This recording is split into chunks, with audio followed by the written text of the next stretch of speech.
ஒரு சின்ன கவிதை படிக்கிறேன். எனக்கு முடியவே இல்லை. நான் நேரா வண்டி எடுத்துட்டு ஒரு கடைக்கு போறேன்.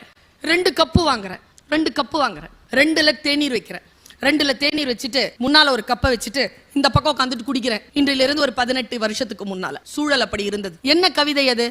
உலகத்திலேயே மிகவும் கொடுமையானது நமக்கு நாமே தயாரித்துக் கொள்ளும் ஒரு கோப்பை தேநீர். மனசை என்னமோ பண்ணிருச்சு. நான் தோற்ற இடங்கள் எல்லாம் நான் தோற்க கூடாத இடங்கள் தான். கெவின் ஒருத்தர் எழுதின புக்கு பிளைண்ட் ஸ்பாட் அப்படின்னு புக்கு, முடிஞ்சா தேடி எடுத்துக்கோங்க இருந்தா. வாழ்க்கையில் ஒரு தவறு செய்துவிட்டு 33 மாதங்கள் சிறையில் இருந்த ஒருவன் எழுதிய புத்தகம் பிளைண்ட் ஸ்பாட். அவன் எழுதுறான், நான் செய்யாமல் இருந்திருக்கலாம், ஆனால் நான் செய்யாமல் இருந்திருக்கக்கூடிய சூழலை என் மனம் ஏற்றுக்கொள்ளவில்லை, நான் அந்த தவறை செய்து விட்டேன் அப்படின்னு சொல்லிட்டு பிளைண்ட் ஸ்பாட் அப்படின்னு ஒரு விஷயத்தை அவன் பட்டியலிடுறான். 18 பட்டியல் போடுறான். அந்த பிளைண்ட் ஸ்பாட்ல நீங்க பார்த்தீங்கன்னா கரும் புள்ளி, குருட்டு புள்ளி, கண்ணுக்கு தெரியாது. நீங்க காலையில ஏதாவது தேடுவீங்க, கிடைக்காது. உங்க வீட்டுல கேட்பீங்க, எங்கம்மா வச்ச? அங்கதான் இருக்கும், தேடுங்க. இப்ப அங்கதான்றது எங்கன்னு நமக்கு தெரியாது, தேடிக்கிட்டே இருப்போம். பிளைண்ட் ஸ்பாட் இங்க தானே இருக்கு, ஐயோ இங்கதான் இருக்கா, எனக்கு தெரியவே இல்லை. Blind spot. அந்த பிளைண்ட் ஸ்பாட் எந்தெந்த வகையில் வருகிறது என்று பட்டியல் போடுகிறான். செலிபிரிட்டி பிளைண்ட் ஸ்பாட்னு ஒன்னு இருக்குங்க. ஒருத்தவங்க வந்து சொல்றாங்க, நான் சொல்கிறேன் உங்கள் நகைகளை இங்கே அடகு வையுங்க. சொல்றவர் பெரிய நடிகர், செலிபிரிட்டி. வெள்ளையா இருக்கிறவன் போய் சொல்ல மாட்டான், இங்கிலீஷ்ல பேசுறவன் புத்திசாலி. இதெல்லாம் நமக்கு ஃபீட் பண்ணியிருக்கு. செலிபிரிட்டி ஏதாவது சொல்லிட்டாங்கன்னா உடனே அதை கேட்டுக்கலாம். நான் ஒரு புத்தகத்தை உங்களுக்கு அறிமுகப்படுத்தி, மெடிடேஷன் ஒரு புக்கு, 7ஆம் நூற்றாண்டில் வாழ்ந்த பாரோன் மன்னன் எழுதிய ஒரு தொகுப்பு. நான் நினைக்கிறேன் பென் குயின் போட்டுச்சு அது. மெடிடேஷன் அந்த புக்கு. அந்த பாரோன் மன்னன் தான் வாழ்ந்த 7ஆம் நூற்றாண்டில் சேர்த்த அத்தனை தகவல்களையும் சேர்த்து வச்சு கொடுக்கிறான். அவன் வெளியூர்ல போய் எங்கெல்லாம் ஆட்சி செய்தானோ அங்கெல்லாம் தகவல்களை தேர்ந்தெடுத்து அதை எழுதி தன்னுடைய வீட்டிலே, தன் அரண்மனையிலே ஒரு அறையிலே அடுக்கி வைத்தான். அந்த அறைக்கு அவன் வைத்த பெயர் என்ன தெரியுமா? மன மருத்துவ நிலையம். புத்தக கண்காட்சிக்கு மன மருத்துவ நிலையம் என்ற 7ஆம் நூற்றாண்டில் எகிப்திய மன்னன் பேர் வைக்கிறான். அடிப்படையில் செலிபிரிட்டி பிளைண்ட் ஸ்பாட்னு ஒன்னு இருக்கு, ஜெனராசிட்டி பிளைண்ட் ஸ்பாட்னு ஒன்னு இருக்கு. ஜெனராசிட்டி பிளைண்ட் ஸ்பாட் என்ன தெரியுமா? கெவின் சொல்கிறான், ஒரு பாவம் செய்து விட்டு கோயில்ல போய் ஒரு 10 ரூபாவை போட்டுறது, ஒரு நன்மையை செய்யற, ஒருத்தனுக்கு சாப்பாடு வாங்கி கொடுத்துறது. நான் எவ்வளவு நன்மையை செஞ்சிட்டேன், அதனால் நான் செய்த பாவம் எல்லாம் போகுமா போவாது, அது blind spot. Biased blind spot. பொம்பளை பிள்ளை, அது பாவம், அவன் கிராமத்துல இருந்து வந்தான், அவன் தப்பு செய்ய மாட்டான். இவன் நகரத்துல இருந்து வந்தான், பாவம், இப்போதான் இவனுக்கு. இந்த பயாஸ்டு ஜெண்டர் பிளைண்ட் ஸ்பாட். அவன் பட்டியல் போடுகிறான். நீங்கள் போட்டு பார்க்கின்ற பொழுது ஒரு நிர்வாக அதிகாரியாக இருக்கக்கூடியவர்கள், அது எந்த ஒரு குடும்பத்துக்கே நிர்வாக அதிகாரிகளாக இருந்து கொள்ளுங்கள், அல்லது ஒரு சாதாரண ஒரு கம்பெனிக்கு இருந்துக்கோங்க, அல்லது நீங்க மாவட்டத்துக்கு இருந்துக்கோங்க, யாருக்கு வேணாலும் இருந்துக்கோங்க, உங்களில் நீங்கள் தெளிய வேண்டிய விஷயங்களை புத்தகங்கள் உங்களுக்கு சொல்லி தருகின்றன. மனிதர்களிடத்தில் இன்றைக்கு சொல்லி தருவதற்கு பல விஷயங்கள் இல்லை, புத்தகங்கள் வெளிப்படையாக நமக்கு சொல்லி தருகின்றன. அதனால் தான் சொல்லுகிறேன், ஒரு புத்தகம், ஜெயகாந்தன் சொல்கிறார். நான் இப்படி சொல்றேன், எத்தனை பேர் அதை மனம் உருகுகிறீர்கள் எனக்கு தெரியாது. இப்ப நான் இதை சொன்னா சில பேருக்கு ராத்திரியில் தூக்கம் வராது. ஜெயகாந்தன் சொல்கிறார், குழந்தை இறப்பு என்பது ஒரு மனிதன் வாழ்க்கையில் பார்க்கக்கூடாத ஒன்று. ஆனால் அது கூடுதலான வலியை எப்பொழுது தருகிறது என்றால் கதைகளில் குழந்தைகள் இறக்கின்ற பொழுது என்று எழுதுகிறார். கதைகளில் குழந்தை இறக்கிறது தாங்கவே முடியாதுங்க, படிக்கவே முடியாது நம்மளால. அப்போனா என்ன? காட்சியை விட புத்தகங்கள் நமக்குள் மிகப்பெரிய பாதிப்பை ஏற்படுத்துகின்றன. வாசிப்பு மிகப்பெரிய விஷயத்தை ஏற்படுத்துது. நான் ஏதோ ஒரு விஷயத்தை படிக்கிறேன், நான் கண் கலங்குகிறேன், படித்துக்கொண்டே கண் கலங்குகிறேன், என் புத்தகத்தினுடைய வாசிப்பு மறைகிறது. அது ஒரு கவிதை தாங்க. நீங்கள் எதுவாக இருந்தாலும், இன்னைக்கு நான் தான் சொல்றேன், 1000 பாராளுமன்ற உறுப்பினர்கள் வரலாம் போலாங்க, 1000 அரசியல் தலைவர்கள் வரலாம் போலாம். எழுத்தாளர்களாக அவங்க இருக்கிறாங்கன்னு வச்சுக்கோங்களேன், கூடுதலான ஒரு அந்தஸ்து அவர்களுக்கு சமூகம் தந்து விடுகிறது. கூடுதலான அந்தஸ்து தான் அது. உட்கார்ந்து எழுதலாம் முடியாது, படிக்கவே முடியல, உட்கார்ந்து படிக்க முடியல, எங்க இருந்து எழுதுறது? உட்கார்ந்து எழுதக்கூடியவர்கள் பிசாசு மாதிரி எழுதுறாங்க. காவல் கோட்டம் இவ்வளவு பெருசு, எப்படி எழுதினாரு? வேள்பாரி எப்படி எழுதியிருப்பாரு? தகவல்களுக்காக எங்கெல்லாம் அலைந்திருப்பார்? ஒரு மனித பைத்தியக்காரனாக, சித்தனாக இல்லாமல் முடியாது. நான் யோசித்து பார்க்கிறேன், அப்படித்தான் எல்லா புத்தகங்களும் வெளிவருகின்றன. என் பெண்களுக்கு சொல்லுகிறேன், புத்தக வாசிப்பை கையில் எடுத்துக் கொள்ளுங்க.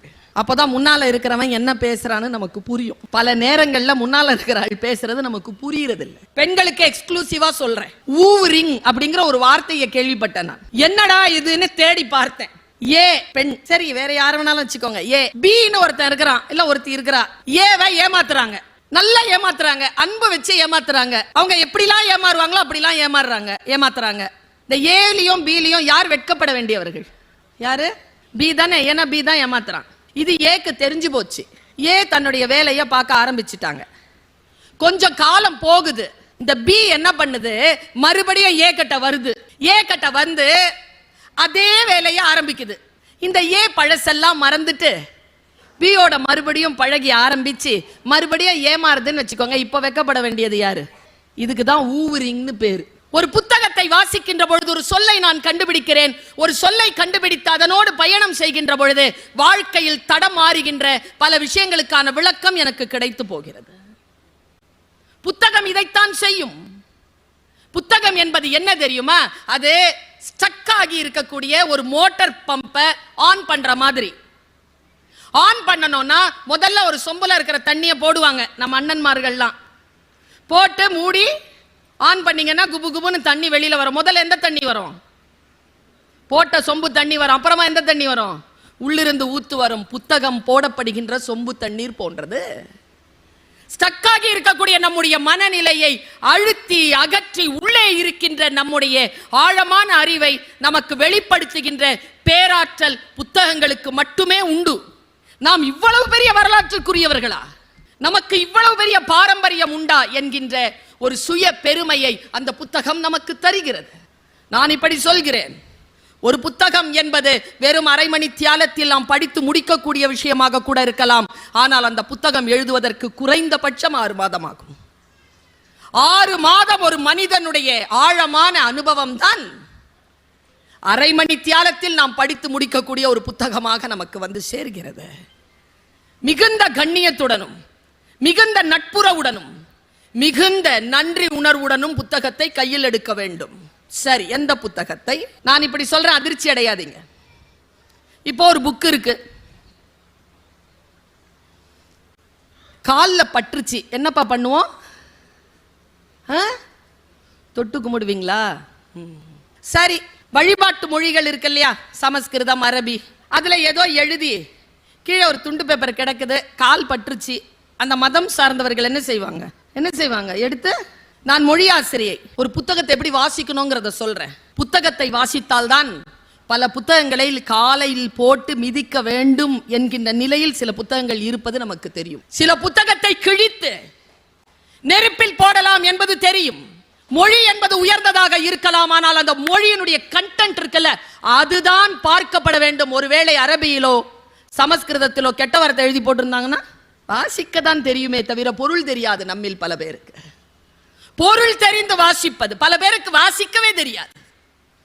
வாசித்து பொருள் புரிகின்ற பொழுது நம்முடைய உலகம் மாறுகிறது. நான் இப்படி சொல்கிறேன், ஒரு மிகப்பெரிய அறிஞர்கள் புத்தகத்தை பற்றி என்ன பேசி இருக்கிறார்கள். நான் இங்க வரணுங்கிறதுனால கொஞ்சம் ஹோம்வொர்க் பண்ண.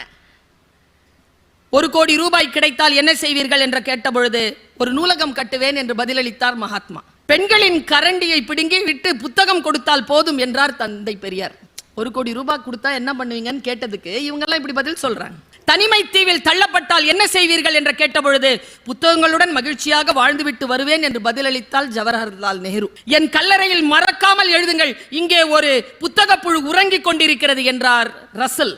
மனிதனின் ஆகப்பெரிய கண்டுபிடிப்பு எது என்று வினவப்பட்ட போது சற்றும் யோசிக்காமல் புத்தகம் என்று பதிலளித்தார் ஐன்ஸ்டீன். வேறு எந்த சுதந்திரமும் வேண்டாம், சிறையில் புத்தக வாசிப்பை மட்டும் அனுமதிக்க வேண்டும் என்றார் நெல்சன் மண்டேலா. பிறந்த நாளுக்கு என்ன வேண்டும் என்று கேட்ட பொழுது புத்தகங்கள் வேண்டும் என்று தயக்கமின்றி லெனின் கூறிட குவிந்தன பல லட்ச புத்தகங்கள் என்று வரலாறு சொல்கிறது. புத்தகங்கள் நம்ம என்ன செய்யும் என்பதனை வாசித்து பார்த்தால் தான் புரியும். சுந்தர ராமசாமியினுடைய ஆண்கள் பெண்கள் குழந்தைகள் என்ற புத்தகத்தை நான் வாசிக்கின்ற பொழுது எனக்கு வயது 30.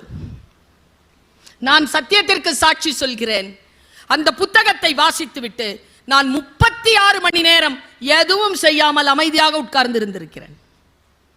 டால்ஸ்டாயினுடைய அண்ணா கரினினா படித்து முடித்துவிட்டு 48 மணி நேரம் குளிக்க கூட இல்லாமல் ஒரு இடத்திலேயே உட்கார்ந்து இருந்திருக்கிறேன் நான். புத்தகங்கள் நம்மை இதைத்தான் செய்யும். உள்ளே நுழைந்து நம்மை விசாரிக்கும். நாம் யார் என்பதனை இந்த உலகத்திற்கு தரக்கூடிய அற்புதமான விஷயமாக புத்தகங்கள் திகழ்கின்றன. வாசிக்கின்ற பொழுதுதான் மற்றவர்கள் சொல்லுவது வேறு, அதுல எழுதப்பட்டது வேறு நமக்கு தெரியும். நம்ம எல்லாரும் பேச்சில் மயங்கியவர்கள், வாசிக்கிற பழக்கம் குறைவு. நிறைய வாசிக்கிறவங்க பேச்சை கேட்க மாட்டாங்க, பார்த்திருக்கீங்களா? நிறைய வாசிக்கின்ற பழக்கம் யாருக்கு இருக்கிறதோ அவர்கள் யார் பேச்சை கேட்க வேண்டும், யார் பேச்சை கேட்க கூடாது என்று பிரித்தறியக்கூடிய ஆளுமை மிக்கவர்களாக இருக்கிறார்கள். நான் இப்படி சொல்கிறேன், ஆர்ப்பாட்டமாக பேசக்கூடியவர்கள், நகைச்சுவையாக பேசக்கூடியவர்கள் மீது நமக்கு நிறைய அபிப்பிராயங்கள் உண்டு, அவர்கள் மீது பேரன்பு உண்டு. நான் இன்றைக்கு ஒரு பேச்சாளராக உங்களுக்கு ஒரு ரகசியத்தை சொல்லிவிட்டு போகிறேன். ஆர்ப்பாட்டமாக பேசுகின்றவர்களை விட ஆர்ப்பாட்டமே இல்லாமல் அமைதியாக பேசுகின்றவர்களுடைய பேச்சை உன்னிப்பாக கேட்கக்கூடிய பழக்கத்தை ஏற்படுத்திக் கொள்ளுங்கள். அது இதைவிட பலனடிக்கக்கூடியதாக இருக்கும்.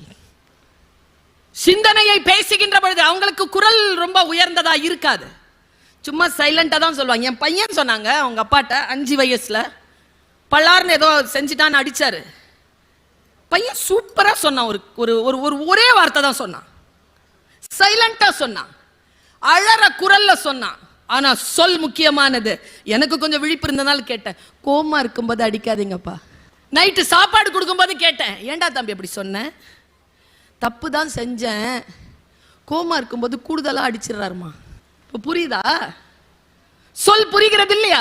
கோபமாக இருக்கின்ற பொழுது தண்டனை வழங்கக்கூடாது. வாத்தியார் கோமா இருக்கும்போது பேப்பரை திருத்தக்கூடாது. தெரியுதா இல்லையா? அதுவும் முக்கியமா யார் மேல கோபமா இருக்கிறோமோ அவங்க பேப்பரை திருத்தவே கூடாது. வார்த்தைகள் நமக்கு புரிய தொடங்குகின்றன. இன்னும் ரொம்ப நல்லா சொல்றேன் பாருங்க, யார் கல்வியாளர்கள் தெரியுமா? யார் எந்த டோன்ல பேசினாலும் ப்ரோவோக் ஆகாம இருக்கிறோமோ அவங்க தான் கல்வியாளர்கள். வீரத்துக்கும் வன்முறைக்கும் இருக்குமான வித்தியாசமே அதுதான். ஒருத்தன் ஒரு 2 வினாடி கோபத்தை கட்டுப்படுத்துகிறானா அவன் வீரன், கட்டுப்படுத்த தெரியாதவன் வன்முறையாளன். இப்படி சொல்லித் தருகிறது எனக்கு புத்தகம். எதையோ வாசிக்கிறேன், ஏதோ கொண்டு வந்து என்னை ஒரு இடத்தில் புத்தகம் என்னை சிந்திக்க வைக்கிறது. நான் தலை குனிந்து படிக்கக்கூடிய புத்தகம் என்னை தலை நிமிரச் செய்கிறது.